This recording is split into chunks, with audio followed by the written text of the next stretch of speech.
발락이 발람에게 또 이르되 오라, 내가 너를 다른 곳으로 인도하리니 네가 거기서 나를 위하여 그들을 저주하기를 하나님이 혹시 기뻐하시리라 하고 발락이 발람을 인도하여 광야가 내려다 보이는 부올산 꼭대기에 이르니 발람이 발락에게 이르되 나를 위하여 여기 7제단을 쌓고 거기 수송아지 7마리와 순양 7마리를 준비하소서. 발락이 발람의 말대로 행하여 각 제단에 수송아지와 순양을 드립니다.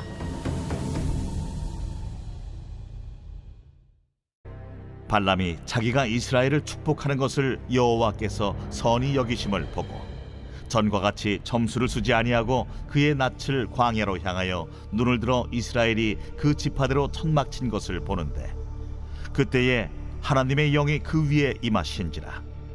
그가 예언을 전하여 말하되 구올의 아들 발람이 말하며 눈을 감았던 자가 말하며 하나님의 말씀을 듣는 자 전능자의 환상을 보는 자 엎드려서 눈을 뜬 자가 말하기를 야곱이여 내 장막들이 이스라엘이여 내 거처들이 어찌 그리 아름다운고 그 벌어짐이 골짜기 같고 강가의 동산 같으며 여호와께서 심으신 침향목들 같고 물가의 백향목들 같도다.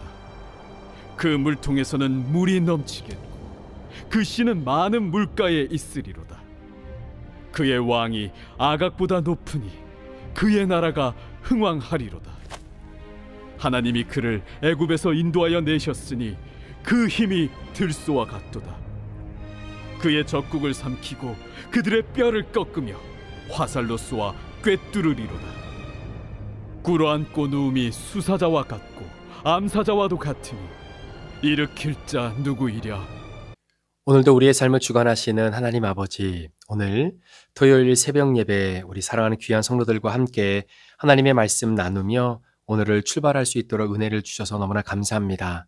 성령 하나님, 이 시간 우리 현장에서 또 우리의 삶의 자리에서 함께 예배하는 우리 모든 성도님들에게 오늘도 하나님 예비하신 귀한 은혜들을 아름답게 부어 주옵소서.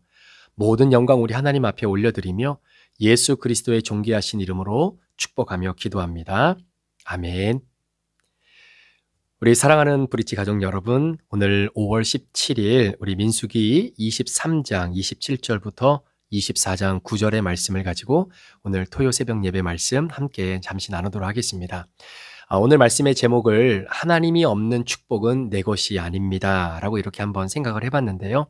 자, 이 제목이 왜 이렇게 설정이 되었는지 오늘 말씀을 통해서 여러분들과 함께 나누고, 혹시 내가 거머쥐고 있는 이 축복들이 그 안에 하나님이 계시지 않음으로 말미암아 결국은 밑 빠진 독에 물 붓듯 끊임없이 부어도 내게 남아있지 않고 빠져나가는 그러한 축복이 되지 않기를 원합니다. 자, 그런 의미에서 오늘 본문의 말씀을 통해서 어떻게 하면 하나님이 계신 그 축복을 내가 거머쥐는 인생이 되어질 수 있을지 우리 같이 한번 말씀을 잠시 생각해 봤으면 좋겠습니다.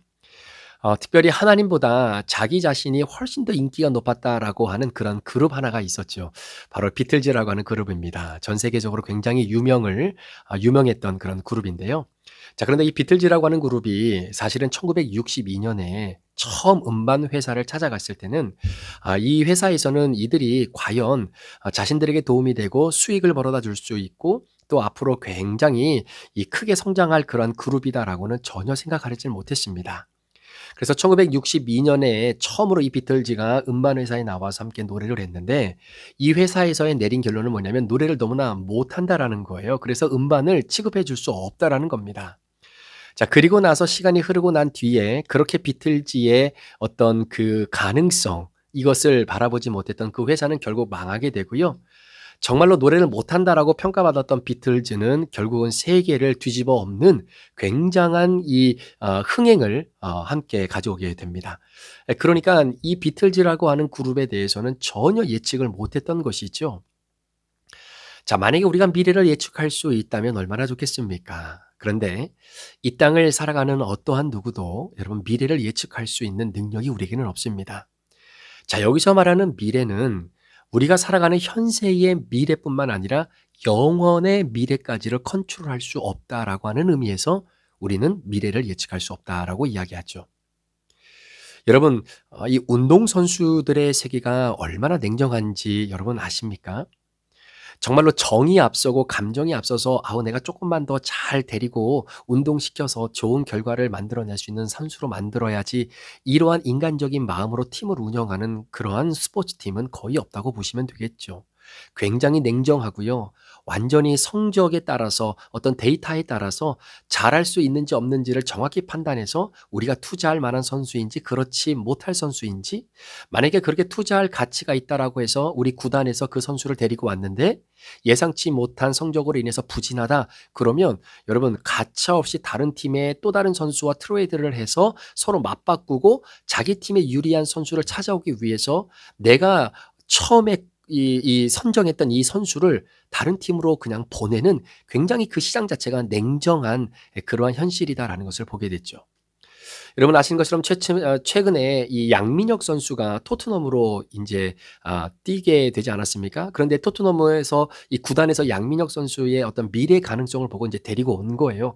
그런데 문제는 이렇게 데리고 와서 같이 운동을 하고 또 지내는 가운데에 생각했던 것보다 어떤 부진한 성적, 그리고 이 구단에서 생각했을 때 지금 당장 양민혁 선수를 이 선수로 경기에 출전시키는 것보다 어느 정도 이 영국 생활에 좀 적응을 하고, 그리고 어느 정도 이 프로 세계에 적응하는 시간이 좀 필요하겠다라고 하는 생각이 들어서 이제 이 양민혁 선수를 다른 어떤 2부 리그에 이제 보내지 않습니까? 그곳에서 이제 렌트를 준 거죠. 쉽게 얘기하면은.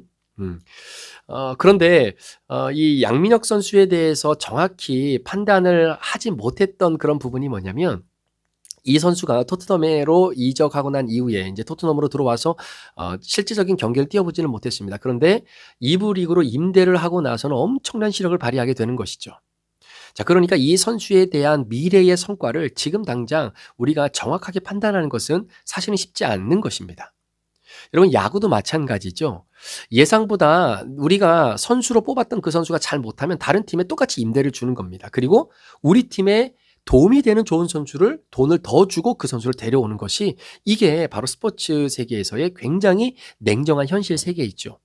자, 그런데 우리 팀에서 볼 때는 별 볼 일 없다라고 생각을 해서 다른 팀으로 임대를 주었던 그 선수가 오히려 그 팀에 가서는 엄청나게 잘하는 거죠. 그리고 대신에 엄청난 돈을 주고 좋은 선수를 우리 편으로 데리고 왔는데 막상 그 연봉값에 비하면 너무나 성적이 부진하는 거지요.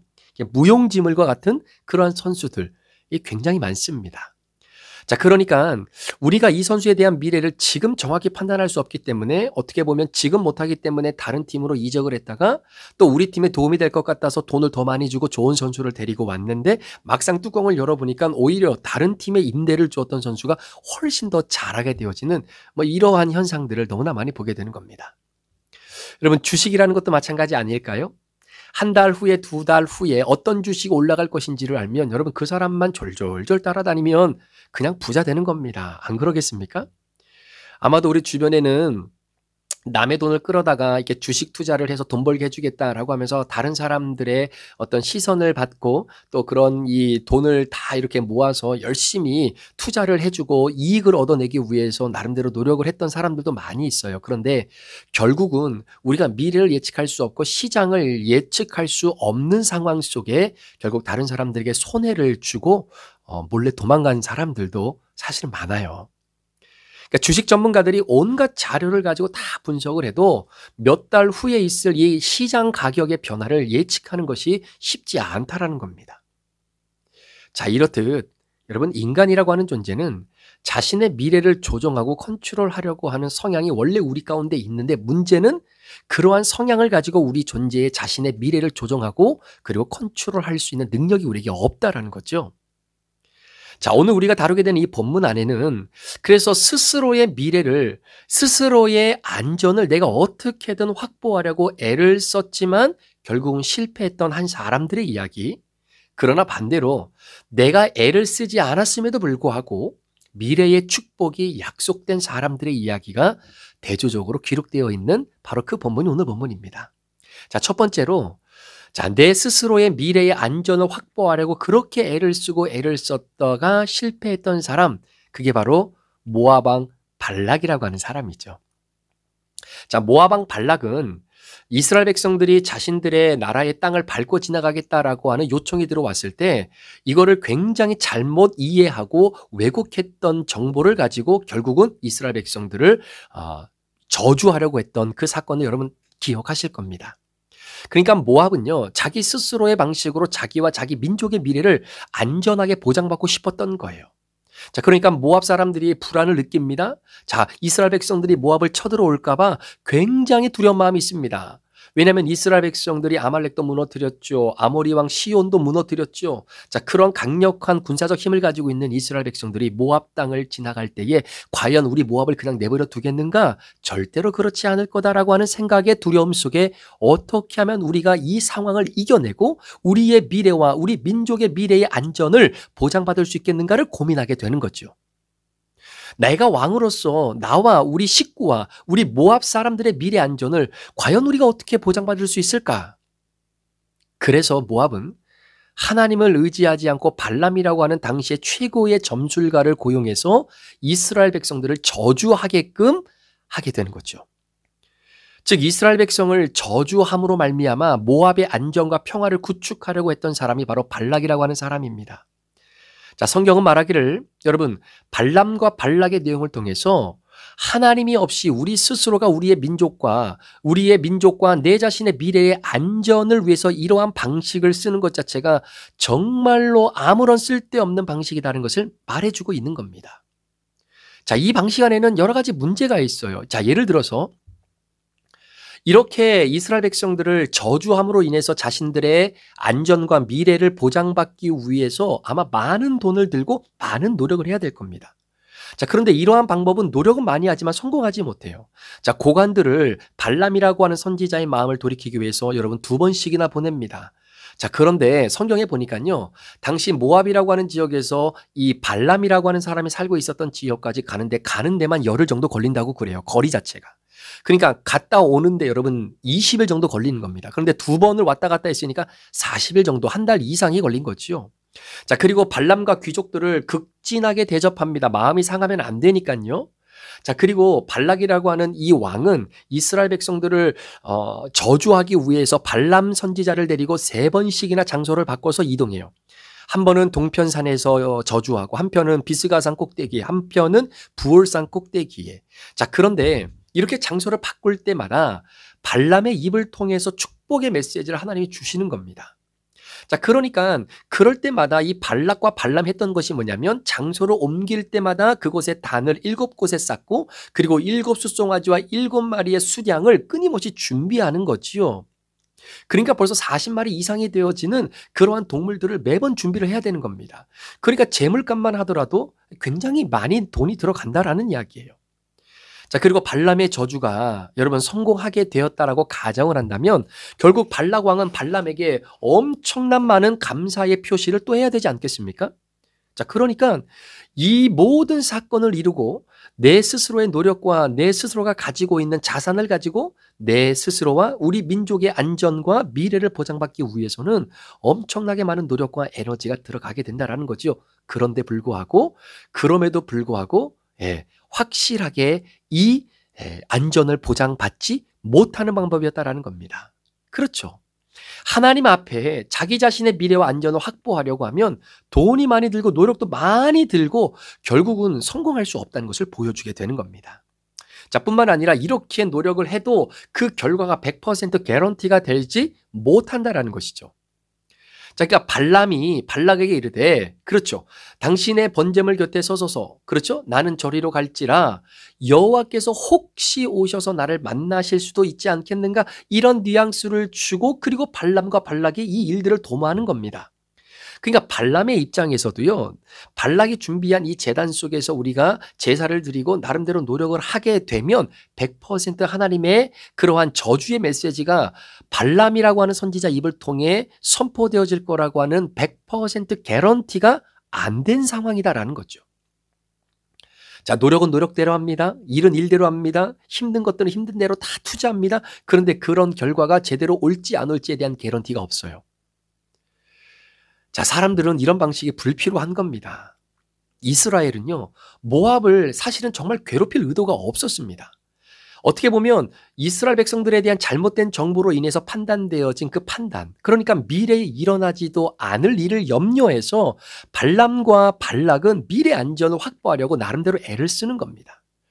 하나님의 없이, 하나님의 도움이 없이, 하나님의 간섭하심과 하나님의 이끄심이 없이 자기 영혼, 자기 미래를 준비하며 얻으려고 하는 이 삶의 방식은 여러분 실패할 수밖에 없다라고 하는 결론을 오늘 본문이 우리에게 말해주고 있는 것이죠. 자, 그렇다면 이 말씀을 오늘 저와 여러분의 삶에 한번 적용해 본다면 여러분, 우리는 발락과 발람의 모습을 통해서 나는 여전히 하나님이 없어도 내가 갖고 있는 돈과 권력과 명예와 인기와 쾌락을 추구하는 것으로 내 미래의 안전을 확보받으려고 하고 있지는 않습니까? 정말로 내가 열심히 일할 때는요, 많은 분들이 그 회사에서 정말로 정년퇴직하지 않도록, 그러니까 그 회사에서 잘리지 않도록, 파이어되지 않도록 내게 주어진 환경이 이어지도록 하나님을 얼마나 붙잡고 메어달리는지 모릅니다. 그만큼 하나님에 대한 간절함이 있다는 거예요. 그런데 참 이상하죠. 자, 그렇게 해서 하나님의 은혜로 한 직장에서 열심히 일하고 리타이어를 하잖아요. 그러면 많은 분들이 그 하나님을 붙잡던 그 열정과 갈급함들이 굉장히 많이 사라질 때가 있습니다. 이제는 내가 저축해 놓았던 돈, 내가 가지고 있었던 어떤 인기, 내가 누리고 있었던 그 권력, 그리고 내가 나름대로 준비해 놓았던 그런 모든 리타이먼트에 대한 플랜, 자, 이것만 있으면 내 나머지 인생의 미래, 내 이후의 삶, 이거는 완전히 보장되어져 있다라고 하는 미래의 안전을 확보받으려고 하는 그 마음이 훨씬 더 많아진다라는 거예요. 그것이 혹시 우리의 발람과 발락의 바로 그 마음이 아니겠습니까? 하나님의 개입이 없어도 우리가 이스라엘 백성들을 저주할 수 있고 우리의 노력과 힘으로 하나님의 마음조차도 우리가 바꿔낼 수 있다라고는 이 교만된 생각, 여러분 이게 바로 죄인인 우리가 갖고 있는 죄의 모습입니다. 아니요. 오늘 발람과 발락이 그들의 행위를 통해서 우리에게 보여주는 절대적인 영적 진리의 메시지입니다. 하나님이 없는 그 축복, 그리고 하나님 없이 우리의 미래와 우리의 자손과 우리의 삶의 후반전의 인생의 안전, 여러분 죄송하지만 절대로 보장될 수 없다라는 것입니다. 자, 그렇다면 그렇게 미래의 축복에 나름대로 힘을 쏟고 노력했던 발람과 발락은 실패한 사람들이었다면, 자, 반대로 미래의 축복에 승리한 주인공들은 누구냐라는 거죠. 그것이 바로 오늘 이스라엘 백성들이다라고 본문은 이야기합니다. 자, 하나님으로부터 오는 축복을 통해서 미래의 안전을 보장받은 사람들, 바로 그 사람들이 바로 이스라엘 백성들이죠. 여러분, 배너라고 하는 영화를 보면요, 그 배너의 어머니가 이런 말을 합니다. 어떤 얘기를 하면 우리가 믿는 신은 저 사람들이 믿는 신과 다르다라는 거예요. 같은 신이 아니다라는 겁니다. 그들이 믿는 신과 우리가 믿는 신은 다르다라는 거죠. 자, 그러니까 여러분, 사람의 미래와 행복의 결정은 그 사람이 어떤 신을 섬기고 믿느냐에 따라 다를 수밖에 없다라는 겁니다. 우리가 믿는 하나님은 역사를 창조하시고 세상을 만물로 창조하신 유일무이하신 하나님, 어떠한 존재와도 비교 대상이 되지 않는 바로 그 존재 자체이신 그 하나님이 저와 여러분의 하나님이신 줄 믿습니다. 우리가 믿는 하나님은요, 잡신하고 달라요. 악신하고 달라요. 귀신이 아닙니다. 우리가 믿는 하나님은 오늘도 살아 역사하셔서 우리의 삶에 개입하시고 오늘도 우리의 삶을 이끌어 가시는 바로 살아계신 바로 여호와 하나님이신 줄 믿습니다.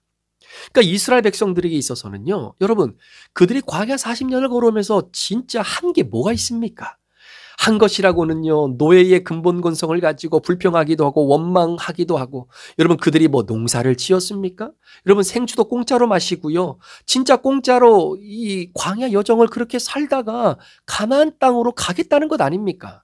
가나안 땅에 들어갈 비용을 지불한 적도 없고요, 그렇다고 하나님의 마음을 감동시킬 만큼 제물을 드리고 제사를 드린 것도 없는데 왜 하나님께서 이스라엘 백성들에게 이런 축복의 성공의 그런 주인공들로 삼으셨느냐? 이유는 한 가지입니다. 그것은 바로 여호와 하나님이 이들의 신이 되어 주셨기 때문입니다. 그 외에는요, 다른 이유가 없다라는 거예요. 이스라엘 백성들이 다른 민족보다 뛰어나서가 아닙니다. 가지고 있었던 재물이 많은 민족이었던 것도 아니었습니다. 이유는 단 하나, 이 세상에 살아계신 하나님, 그 신이신 이스라엘 백성들의 그 신이신 하나님께서 이스라엘 백성들의 미래와 안전과 축복을 붙잡고 계셨기 때문이죠. 그래서 하나님께서 아브라함을 향해서 주셨던 그 놀라운 예언의 축복의 말씀, 내가 너를 창대케 하리라. 네가 저주하는 자를 내가 저주하고 네가 축복하는 자를 내가 축복하겠고 네 자손이 이 땅에 그 바다의 티끌처럼 모래처럼 수없이 많게 해주겠다라고 하는 하나님의 약속의 말씀을 거머쥐었던 이스라엘 백성들, that's it. 그게 다예요. 그거 외에는 이스라엘 백성들이 이 광야에서 하나님의 축복을 거머쥐는 인생의 주인공들이 되는 것은 그 다른 이유가 없다라는 겁니다. 자, 그래서 민수기 23장 19절에서 20절. 자, 어제 우리가 읽었던 이 본문 말씀에도 보면 하나님은 사람이 아니시기 때문에 거짓말을 하지 않으시고 인생이 아니시니 후회가 없으시다라는 거예요. 어찌 그 말씀하신 바를 행하지 아니하시고 하신 말씀을 실행하지 아니하시겠느냐? 내가 축복할 것을 받았으니 그가 주신 복을 내가 돌이키지 않으리라 라고 발람이 고백하죠. 하나님이 이스라엘 백성들을 축복하시기로 결정하셨고 그들을 지키시기로 결정하셨고 그리고 이스라엘은 하나님을 섬기기로 결정한 것, 이거면 되는 것입니다. 그러니까 발람이 했던 바로 그 이야기, 하나님이 이스라엘 백성들을 축복하시고 미래의 안전을 지키시기로 결정하셨는데 발람이 내가 뭐라고, 발람이 내 존재가 뭐라고 하나님의 결정을 번복케 하는 저주의 메시지를 전할 수 있겠는가? 그럴 수 없다라는 거죠. 따라서 하나님이 내게 주신 축복을 돌이킬 자가 없다라는 것입니다. 우리 사랑하는 성도 여러분, 여러분의 가정의 주인, 여러분 가정의 미래 안정과 축복권을 쥐고 계시는 분이 여호와 하나님 그 한 분이십니까? 아멘이시죠? 하나님이 주시는 축복은 여러분 거저 주시는 복입니다. 그래서 돈이 들지 않아요. 우리가 돈을 많이 헌금을 해야 하나님이 우리에게 많은 축복을 주시는 것이 아닙니다. 우리가 하나님 앞에 이런저런 많은 노력과 헌신을 다 해야 그에 대한 대가로 하나님이 우리에게 축복을 주시는 것이 아닙니다. 내가 무슨 대가를 지불해야 그 축복을 얻는 것이 아니에요. 여러분 잘 기억하셔야 됩니다. 내가 무엇인가를 해서 하나님이 감동받으셔야 내게 축복이 오는 것이 아닙니다. 만약에 그랬다면 여러분 발락과 발람이 준비한 이 노력, 이것만큼 여러분 하나님을 감동케 할 게 또 뭐가 있겠습니까?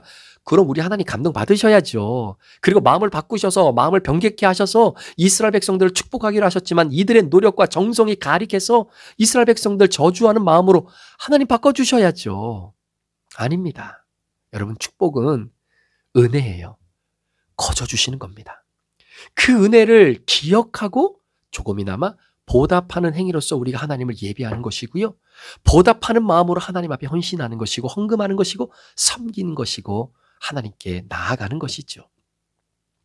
자, 오늘 본문 24장 1절 말씀을 한번 보십시오. 자, 뭐라고 기억했습니까? 발람이 자기가 이스라엘을 축복하는 것을 여호와께서 선히 여기심을 보고 전과 같이 점수를 쓰지 아니하고 그의 낯을 광야로 향하여 눈을 들어 이스라엘이 그 지파대로 천막 친 것을 보는데 그때에 하나님의 영이 그 위에 임하신지라. 자, 여기서 천막을 치다라고 하는 표현은 이스라엘 백성들의 일반적인 삶을 나타내는 것입니다. 자, 하나님께서 이스라엘 백성들에게 성막을 건설케 하시고 그 성막 위에 하나님의 영광이 임하게 되죠. 자, 그런데 오늘 말씀에는 성막 위에, 회막 위에 하나님의 영광이 임했다라고 하는 표현이 아니라 백성들이 살아가면서 그들에게 필요한 일상 가운데, 삶의 현장 가운데 하나님의 영이 임하게 되는 은혜를 발람이 보게 된 것입니다. 그러니까 보세요. 어떤 특정한 상황, 특별한 현장 속에서만 하나님의 은혜가 임하는 바로 그러한 민족이었다면 반대로 하나님의 은혜와 은총이 임하지 않았던 때에 하나님의 마음을 좀 움직이고 이스라엘 백성들의 마음을 움직여서 결국 그들이 저주받을 수 있도록 애를 쓰면 될 거예요. 그런데 특별하게 구별된 하나님의 장소인 성막에도 하나님의 영광이 임하고 이들이 살아가는 삶의 현장 그 족족마다 하나님의 영광이 그 위에 있으니 어떠한 방법으로 이스라엘 백성들을 저주할 수 있겠느냐라는 거지요. 들어갈 틈이 없다라는 겁니다. 저주의 메시지가 박힐 만한 그러한 여유가 없다라는 겁니다. 여러분, 이스라엘 백성들이 조건이 좋아서 하나님이 그들의 일상 가운데에 영광과 그 존귀하심으로 임하는 것입니까? 이미 오래전부터 하나님은 이스라엘 백성들을 선택하시기로 결정하시고 작정하시고 그렇게 결정하신 하나님의 결정에 하나님은 후회하지 않으셨습니다. 하나님이 한번 결정한 사항에 대해서는 실수가 없으신 결정이에요. 이유는 하나님의 결정과 선택은 언제나 완벽하고 옳기 때문입니다. 너를 축복하는 자마다 내가 복을 받을 것이다. 너를 저주하는 자마다 저주를 받을 것이다. 라는 말씀처럼 말입니다. 자, 그러면서 하나님은 발람을 통해서 굉장히 중요한 예언의 말씀을 하나 하시게 되는데요. 자, 그것이 내일 큐티 본문에 보면 자, 민수기 24장 17절에 이렇게 기록되어 있습니다. 내가 그를 보아도 이때의 일이 아니며 내가 그를 바라보아도 아까운 일이 아니로다. 한 별이 야곱에서 나오며 한 규가 이스라엘에게서 일어나서 모압을 이쪽에서 저쪽까지 쳐서 무찌르고 또 셋의 자식들을 다 멸하리로다 라는 말씀입니다. 바로 이스라엘 백성들 가운데 한 별이 찾아 나올 것이다 라는 거죠. 그것은 바로 인류를 구원할 메시아, 바로 예수 그리스도의 탄생을 경험하게 되는 그 구원의 복까지 하나님이 이스라엘 백성들에게 허락해 주신 것이죠. 따라서 하나님으로부터 오는 축복을 통해서 이스라엘의 백성은 과거, 현재, 그리고 미래까지 그 놀라운 축복의 주인공으로 살아가게 되는 것입니다. 오늘 저와 여러분 역시 미래에 대한 불안함이 있습니다. 자녀에 대한 불안함, 직장에서 느끼는 나의 한계치, 내가 잘할 수 있을까? 과연 내가 오늘의 이 삶을 언제까지 잘 이어나갈 수 있을까? 오늘 내가 하나님을 사랑하는 이 사랑의 마음이 주님 앞에 서는 그 순간까지 변함없이 잘 이어질 수 있을까? 여러 가지 두려움과 걱정과 근심이 내 안에 끊임없이 고개를 들 때마다 오늘 말씀의 영적인 원리를 잘 기억하셨으면 좋겠습니다. 내가 나의 미래를 안전하게 보장하기 위해 하나님 없이 준비하며 나아가는 삶에는 실패가 있을 뿐이죠. 이유는 단 한 가지입니다. 그 축복이라고 하는 그 상황 속에 하나님이 계시지 않기 때문입니다. 발락이 실수했습니다. 발람이 실패했습니다. 그 실패를 저와 여러분은 밟지 않았으면 좋겠습니다. 하지만 하나님으로부터 오는 축복이야말로 진정 여러분의 불안함을 감사의 확신으로 바꾸어 주실 수 있는 능력이 되는 것이죠. 소망하며 기도하기는 하나님이 함께 하시는 축복, 하나님으로부터 오는 축복, 내가 무엇인가를 잘하고 노력하고 무엇인가를 아름답게 행함으로 하나님이 감동받으셔서 주시는 축복이 아니라 이미 구원받은 하나님의 자녀로서 하나님이 베풀어 주시는 그 은혜, 거저 주시는 그 은혜의 놀라운 은총을 우리 마음속에 다시 한번 새기면서 그런 은혜가 내 안에 오늘도 출렁출렁거리는 그런 하나님의 축복을 거머쥐는, 그래서 여러분의 미래가 지금은 불투명하고 아무것도 보이지 않는다 손 치더라도 하나님의 그 안전하심의 축복 카테고리 안에 오늘도 저와 여러분과 여러분의 자녀들의 삶이 이어지고 있음을 기억하시면서 하나님께 우리의 미래를 맡겨드리고 그분으로 통해서 그 미래의 성공을 주님과 함께 누리게 되는 영광의 축복이 저와 여러분 가운데 있기를 우리 구주 예수 그리스도의 이름으로 간절히 축원합니다. 기도하시겠습니다. 오늘도 살아 역사하신 하나님, 하나님이 주시는 축복 안에 하나님이 계시기에 그 축복은 내 것이 될 수 있지만 오늘 발람과 발람처럼 내가 어떻게든 하나님의 마음을 감동시켜서 하나님으로부터 축복을 끌어내 내 미래와 내 민족의 미래의 안전을 보장받고자 노력하는 그 헛된 욕심과 헛된 노력을 내려놓고 이스라엘 백성들을 사랑하시기로 작정하신 그 하나님을 붙잡는 그 놀라운 은혜가 오늘 우리의 삶의 현장 속에 아름답게 드러나길 원합니다. 감사를 드리며 예수 그리스도의 존귀하신 이름으로 축복하며 기도합니다. 아멘.